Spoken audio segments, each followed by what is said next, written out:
cold stone pressed against her knees. May 19th, 1536.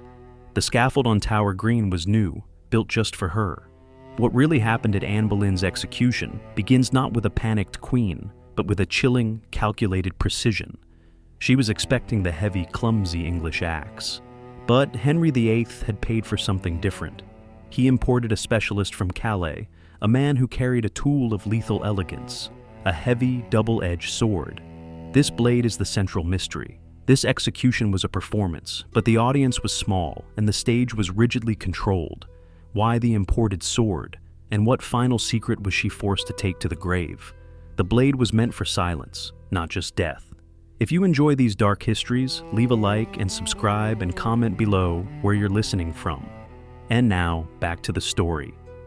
The verdict was a formality: treason, the sentence, to be burned alive or beheaded at the king's pleasure. She was no longer queen. She was led from Westminster Hall, stripped of her crown and her dignity, but not her composure. The return to the Tower of London on May 15, 1536, was a formal degradation. She was not returned to the royal apartments she had prepared for her coronation. She was taken to the colder, darker Queen's Lodgings, now a state prison. The world shrank to the dimensions of a single room. The sounds were stone, iron, and the muffled announcements of the guards. The damp of the Thames seeped through the walls. She was now, simply, the Lady Anne Boleyn. The institution had renamed her.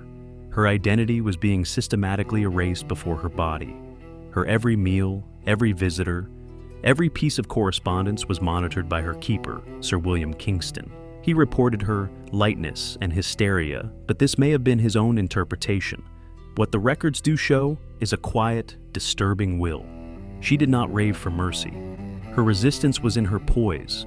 She worried for the souls of the 5 men, including her own brother, condemned with her. She demanded to receive the sacrament in the Tower's chapel, forcing the institution to acknowledge her soul, even as they prepared to destroy her body. This unnerving calm was a problem. A hysterical traitor was manageable. A composed martyr was dangerous. Then, the mercy arrived. Word came from Thomas Cromwell. The king, in his compassion, would spare her the fire. She would be beheaded. And further, she would be spared the crude, often clumsy, English axe. Henry was arranging for a specialist, an executioner from Calais who used a sword. This was the offer. The price was simple, unspoken, and absolute. She must die well. She must not protest her innocence too loudly on the scaffold. She must not challenge the king's justice. She was to be a silent, dignified spectacle. The sword was not a kindness. It was a tool to ensure her final cooperation. She famously joked to Kingston, "I hear say the executioner is very good, and I have a little neck." It was a flash of dark humor, but also a signal. She understood the transaction. Her final resistance would not be a plea for life, but a performance of innocence so perfect it would haunt the king who demanded it. But the price of that silence was higher than anyone knew. Her trial in Westminster Hall was theater.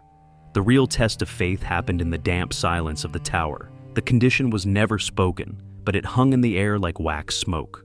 Thomas Cromwell, the king's architect, needed more than her death. He needed her confession. A full confession to adultery, incest, and treason would validate the king's brutal, hasty decision. It would secure the new queen, Jane Seymour, whose betrothal to the king was arranged while Anne was still alive. It would erase any doubt.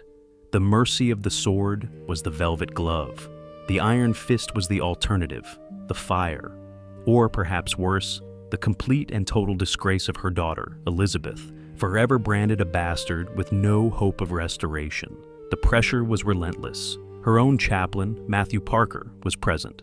Her ladies-in-waiting, chosen specifically by Cromwell, watched her every move, straining for a whisper of guilt they could report. They offered her the sacrament, urging her to unburden her soul, to make a good death. This was the soft pressure, confessed to God, and by extension, to the king's men. Her refusal was not a grand speech. It was a cold, precise statement. To Archbishop Cranmer, who had visited hoping for a compromise, she maintained her innocence. To her jailer, Sir William Kingston, she obsessed over the souls of the innocent men condemned with her, particularly her brother. But she did not add her own name to the list of sinners. The soft pressure failed. The escalation began. The world was reduced to her lodgings.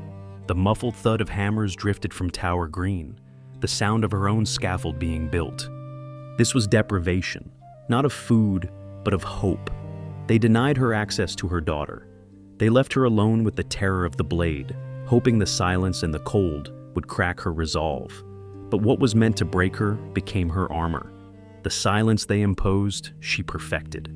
The dignity they demanded for their public performance, she adopted as her own defiance. She would not give Henry the satisfaction of a broken, weeping traitor. She would not give Cromwell the lie he needed to legitimize his plot. Her religious faith, which they tried to use as a lever, became her shield. Her discipline, learned over years as a courtier and queen, was now her final weapon. The king demanded a confession, but he would receive a reckoning. This resolves the core why. Henry VIII, a man consumed by the need for a male heir and by his own towering ego, could not simply discard a queen. He had to destroy her, to make her monstrous. The charges were a political necessity. The execution was a personal one. And the price? The price of the Calais Sword was Anne's cooperation in her own character assassination. It was a tool of psychological control. An axe was crude. It could take multiple blows. A victim might scream or resist or be pitied. A sword was clean, fast, and required the victim's participation. She had to kneel upright, exposing her little neck. It was the professional tool for a professional death, ensuring the king's narrative was the final one. By refusing to confess, she denied them their ultimate victory. She accepted the sword, but she refused the lie. She would walk to that scaffold not as a common criminal, but as a sovereign, turning her execution into her coronation as a martyr. The blade was sharp, but her conscience was sharper. The sun was high by 8 a.m.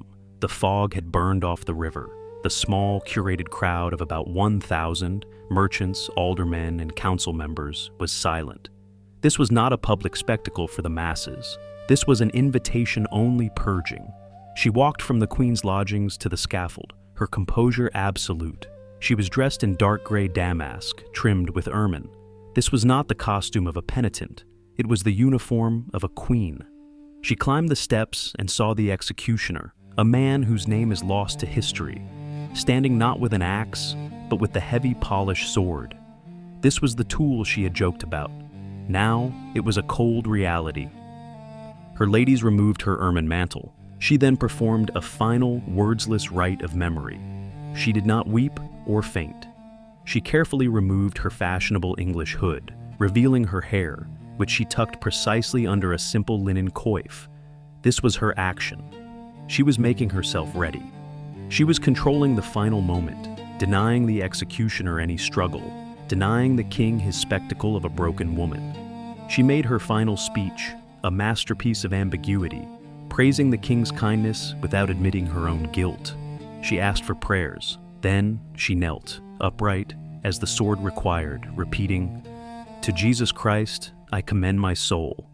Why did she seem so unafraid of the blade? The hidden truth is found in the margins, in the accounts written by those who watched. A letter from a Portuguese witness, dispatched that same day, describes the event. Other sources corroborate the chilling detail. She was composed, yes, but she was still human. She was braced for the blow. The executioner, seeing her poise, worried she might flinch and ruin the single clean stroke Henry had demanded. So he employed a final, calculated deception. He shouted, "Bring me the sword!" Or, by some accounts, "Boy, bring me the sword." It was a trick. The sword was already in his hand. Anne, hearing the shout, instinctively turned her head slightly to look for the blade that was meant Tobe seconds away. In that precise, unguarded moment of distraction, he struck. The heavy Calais steel took her head in a single, silent motion. The secret she took to the grave was not a plot. The hidden truth was the final betrayal.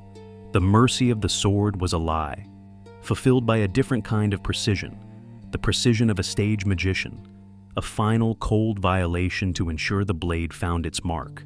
Her body and head were taken not in a royal casket, but to an old arrow chest from the Tower Armory. The blade was precise, but the methods were cruel. They did not give her a coffin. Her ladies-in-waiting, left alone on the scaffold, had to find an old arrow chest from the Tower armory. They lifted her head and body, wrapped them in linen, and placed them inside the rough wooden box. She was carried to the chapel of St. Peter ad Vincula within the tower's walls and buried under the stone floor in an unmarked grave next to the body of her brother. The erasure was immediate. The state machine, which had been so precise in her killing, was just as precise in her unmaking. At Hampton Court Palace, stonemasons were given their orders. They took chisels and hammers to the walls, chipping away her royal cipher. The intertwined letters H and A were scraped from the stone and wood. Her personal badge, the White Falcon, was torn down and replaced by the panther of the new queen, Jane Seymour. Scribes in Cromwell's service found their ink withheld for any entry that might flatter her memory. Her marriage was not just ended, it was declared void from the start. Officially, she had never been queen at all. The whispers survived. The Portuguese merchant sent his letter, his account of the executioner's trick sealed in wax and sent abroad. The French poet Lancelot de Carle published a poem detailing the martyrdom, but these were just whispers from a distance, not proofs. The official record was the scrape of the chisel, the blank page, the unmarked grave. We are left back on the scaffold. May 19th, 1536. The cold stone pressing against her knees. We are left with the chilling, calculated precision. The sword was only the tool. The true execution was the silence that followed, a void crafted by a king to erase a woman who had changed history, leaving only an echo, a warning, and a name that would not be forgotten. Subscribe, hit the bell, and like. Stone, once carved, always holds a memory.